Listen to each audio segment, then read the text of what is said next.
Hi guys, ಮತ್ತೊಂದು ವಿಡಿಯೋಗೆ ಸುಸ್ವಾಗತ. ನಿಮ್ಮ ಪ್ರೀತಿಯ ಚಂದ್ರು ಮಾತಾಡ್ತಿರೋದು. ಇವತ್ತಿನ ವಿಶೇಷ ಏನಂತ ಅಂದರೆ ಅಮಾಸ ಇರೋ ಕಾರಣ ದೇವಸ್ಥಾನದಲ್ಲಿ ಏನೇನು ನಡೆಯುತ್ತೆ ಅಂತ ನೋಡೋಣ ಬನ್ನಿ ಗೈಸ್.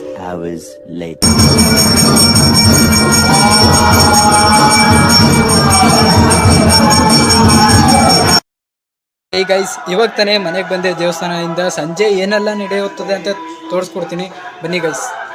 ಏಳು ಮಲೆ ಮ್ಯಾಲೆ ನೀ ಕುಂತ ನಮ್ಮಮ್ಮ ದೇವ, ಮಗು ಮಲೆ ಮ್ಯಾಲೆ ನೀ ನಿದ್ದೆ ಮಾಡು ಮಾದೇವ. ನೀ ನಿದ್ದೆ ಸಾಕು, ನೀ ಎದ್ದು ಬಾರು, ಬಿಡಿ ಬಿಡಿ ಎಲ್ಲ ದಾರಿ ಬಿಡಿ, ಬರಿ ಮಾಡಿ ಎಲ್ಲ ಜಗ್ಗಲ್ಲ.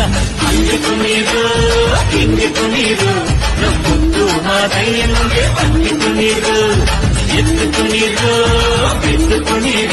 ಇವಾಗ ಏನು ನೋಡ್ತಾ ಇದ್ದೀರಾ, ಜನ ಪ್ರಸಾದ ಈಸ್ಕೊಳ್ಳೋಕೆ ನಿಂತಿರೋ ಜನ ಯಾವ ಥರ ಮುಗಿ ಬೀಳ್ತಿದ್ದಾರೆ ಅಂತ ನೋಡಿ ನೀವೇ. ಮೇಲ್ಮೇಲೆ ಎಲ್ಲ ಬಿದ್ದು ಪ್ರಸಾದನ ಈಸ್ಕೊತಾ ಇದ್ದಾರೆ. ಹಾಗೂ ಈಗೂ ನನ್ನ ಫ್ರೆಂಡ್ ಹೋಗಿ ಪ್ರಸಾದ ಈಸ್ಕೊಂಡು ಬಂದ, ತಗೋ ತಿನ್ನು ಅಂತ. ಹಾಯ್ ಗೈಸ್, ಇವಾಗ ತಾನೇ ದೇವಸ್ಥಾನದಿಂದ ಮನೆಗೆ ಹೋಗ್ತಾ ಇದ್ದೀನಿ. ಮತ್ತು ನೆಕ್ಸ್ಟ್ ವೀಡಿಯೋದಲ್ಲಿ ಸಿಗ್ತೀನಿ. ಬಾಯ್, ಗುಡ್ ನೈಟ್.